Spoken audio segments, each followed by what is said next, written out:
This episode contains spoilers for the season finale of Shadow and Bone Season 2 on Netflix, so if you don't want to be spoiled, bye! We open with Alina killing Mal in order to tear down the fold, and this goes nothing like in the books. Instead of losing her powers and becoming normal, Alina keeps her powers and tears down the fold on her own. And while this actually makes more sense than what happens in the books, how is she going to retire to the orphanage with Mal now? Then Alina kills the Darkling, and similar to the books, he asks for nothing to be left of him. And they do honor that request. But then, instead of Mal kind of just magically coming back to life, Alina uses Mare Zos to bring him back, which again made more sense, but I don't like what they're alluding to with Alina using dark magic. Mal also starts questioning his relationship with Alina. Were they together because he was an amplifier or because they were in love? And I liked this line of questioning for Mal's character, but I hated that it took away the book ending I was supposed to get. Nina says she's not giving up on her happy ending, and Kaz offers to help, hinting at getting Matthias out of Hellgate for the Ice Court heist. And speaking of Matthias, he makes a deal with Pekka Rollins that is sure to go awry, and I can't wait to see Matthias turn on him. David is gone, which is inaccurate, and I'm honestly not sure where they're going with this. But they find the stuff he was using to make a wedding band for Genya. And while that was cute, I don't think their relationship had enough development yet to warrant a marriage proposal. Everyone gets together one last time to burn the Darkling's body on the sands of the Fold. Nikolai gives a rousing speech about the future of Ravka and a pending invasion from Purta, and a bee lands on Zoya, foreshadowing the plots of King of Scars and Rule of Wolves, which, even though I'm mad at the inaccuracies of this season, I'm still excited to see what they'll do next. Mal leaves the ceremony and Alina goes after him. He tells Alina that she should stay and rebuild Ravka, and Alina tells him to leave and find adventure. And none of this is accurate, and it's extremely infuriating. As for the crows, Nina is pardoned, and she gets a pardon to get Matthias out of prison as well. Nikolai paid up, and that just leaves Kaz and Inej. Inej wants to leave, and Kaz doesn't stop her. Instead, he admits to looking for her family and gives her a good place to start. But the problem is, Inej can't leave yet. It's not time. How will she get back with the crows for the Ice Court heist? Anyway, then we get the iconic line, I will have you. Without your armor, Gasper.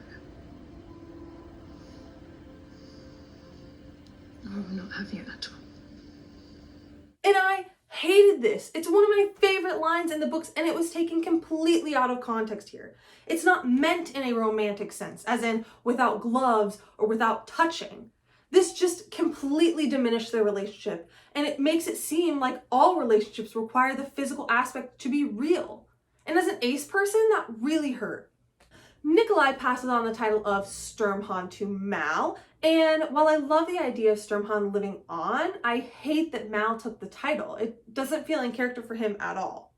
But then Marie, Tamar, and Tolia join Mal's crew, as does Inej, and Inej has some sort of moment with Tolia, which was gross, inaccurate, and completely unnecessary. Anyways, they all set sail and start hunting for slaver ships to free the indentured. Nina goes to Hellgate to free Matthias, but they won't let her because Matthias is in the middle of a fight that Pekka arranged. Pekka tries to make Matthias fight wolves, but Matthias tames them instead. But when the guards come in to try to make Matthias fight, he kills one of them, making his pardon null and void. The Crow Club is back in business, and Kaz is buying out Kesh's indenture, like Inej wanted him to at the beginning of season 1. Love that attention to detail. And finally, we get to see Nikolai's coronation. The Apparat is back, calling Nikolai's birthright into question and just being a general dick, per usual. Nikolai also has a nasty scar from one of the Nichevoya, and it's spreading. So we didn't really get the King of Scars, but they're trying to make up for it, I guess. Nikolai and Alina are still engaged, which I hate, but Nikolai does say this line. No kissing. Unless you're thinking of me instead of trying to forget him. Which is accurate. Alina also places Genya and Zoya partially in charge of the Second Army with her. But it's not the same without David, because not every order is represented, which was the whole point of putting them in charge. But whatever.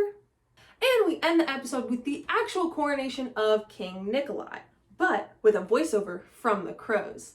Kaz is explaining the power of Jirta Parem while Nikolai's coronation is being attacked by a Grisha on Jirta. Kaz explains that their mission is to stop the drug before it spreads and kills hundreds of Grisha.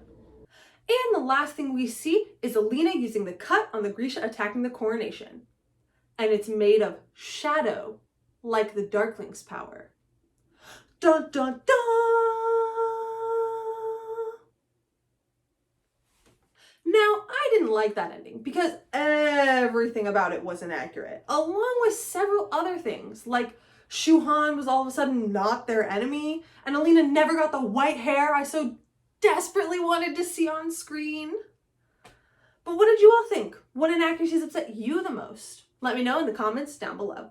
And don't forget to like, subscribe, and hit that bell to stay up to date on all my upcoming videos. And you might have noticed throughout this series my amazing First Army shirt, which if you like it, you can head over to my Etsy shop at BFBox, link in the description down below.